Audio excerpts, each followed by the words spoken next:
Cuối cùng cũng chỉ mất vào làm rồi ạ. Ui rồi chết rồi.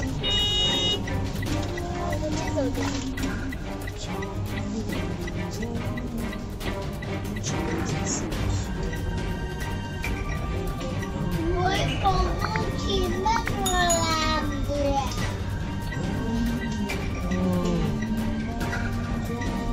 Ui rồi chết rồi.